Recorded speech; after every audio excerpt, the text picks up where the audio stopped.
Salam sehat dan bahagia selalu. Di video ini, saya akan memaparkan tugas modul 1.1.A8, koneksi antar materi, kesimpulan dan refleksi. Yang saya percaya tentang murid sebelum saya mempelajari modul 1.1 ini adalah: pertama, murid merupakan objek yang harus diberikan materi pelajaran agar ilmu pengetahuan mereka dapat bertambah. Menurut saya, esensi dari sebuah pendidikan itu adalah agar anak-anak pintar. Kedua, tugas guru yang utama adalah mengajar atau transfer ilmu. Yang kedua barulah mendidik. Di dalam kelas, guru lebih aktif daripada murid. Guru adalah sumber belajar dan murid cenderung pasif mendengarkan guru. Ketiga, dalam memanajemen kelas, saya masih menggunakan ancaman dan hukuman agar anak-anak disiplin dalam pembelajaran dan bertanggung jawab atas setiap tingkah laku yang diperbuatnya.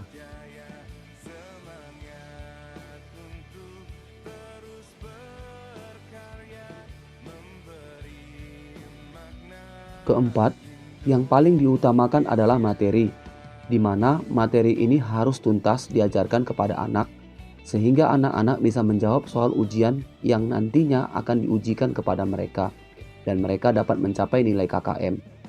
Kelima, kurangnya kedekatan secara emosional dengan murid, sehingga penanaman nilai-nilai karakter kurang terbangun dengan baik. Keenam, siswa harus dibentuk menjadi anak yang patuh dan disiplin, dan hormat kepada guru. Yang berubah dari pemikiran saya setelah mempelajari modul ini, yaitu saya mulai menyadari kesalahan saya yang selama ini, yang sering marah pada murid ketika mereka tidak mampu memahami penjelasan yang saya berikan, ketika mereka tidak mengikuti instruksi yang saya berikan, atau ketika mereka tidak dapat menyelesaikan tugas yang saya berikan. Saya lebih dominan di dalam kelas, dan para murid cenderung menjadi pendengar yang baik, walaupun saya juga memberikan kesempatan bagi mereka untuk bertanya dan mengemukakan pendapat. Setelah saya mengikuti program pendidikan guru penggerak dan mempelajari modul 1.1 ini, maka saya mulai mencoba untuk menerapkan pengetahuan baru yang saya peroleh. Saya mulai membawa murid ke dalam pembelajaran yang menyenangkan, pembelajaran yang memerdekakan mereka. Kedua, tidak pernah marah lagi kepada murid. Mulai menerapkan budaya 5S di sekolah: senyum, sapa, salam, sopan, dan santun.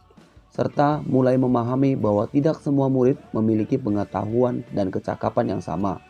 Ketiga, mencoba mengenali karakter dan latar belakang anak. Keempat, mulai belajar untuk menstimulus anak agar mereka aktif di dalam kelas, berani mengemukakan pendapat, dan menuntun mereka untuk mengeluarkan potensi terbaik dalam diri mereka.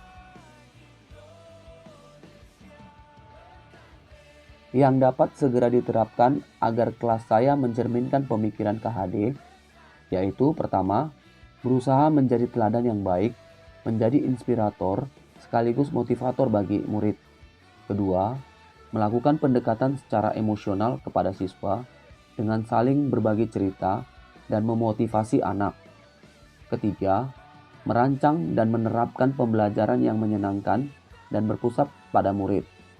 Keempat, mengidentifikasi siswa dengan mengenali karakter dan latar belakang siswa dengan orang tua. 5. Mengintegrasikan permainan dalam pembelajaran. Dan yang keenam, melakukan pembelajaran yang mengutamakan aspek budi pekerti atau karakter. Kesimpulan mengenai filosofi pendidikan Ki Hajar Dewantara. Yang pertama, pendidikan adalah tempat bersemayamnya segala benih-benih kebudayaan.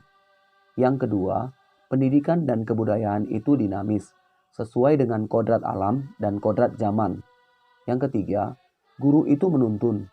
Guru menuntun segala kodrat yang ada pada anak, dan murid adalah yang dituntun agar selamat dan bahagia. Keempat, budi pekerti diartikan sebagai perpaduan antara cipta, kognitif, karsa, afektif, sehingga menciptakan karya, psikomotor. Kelima, berpihak pada anak.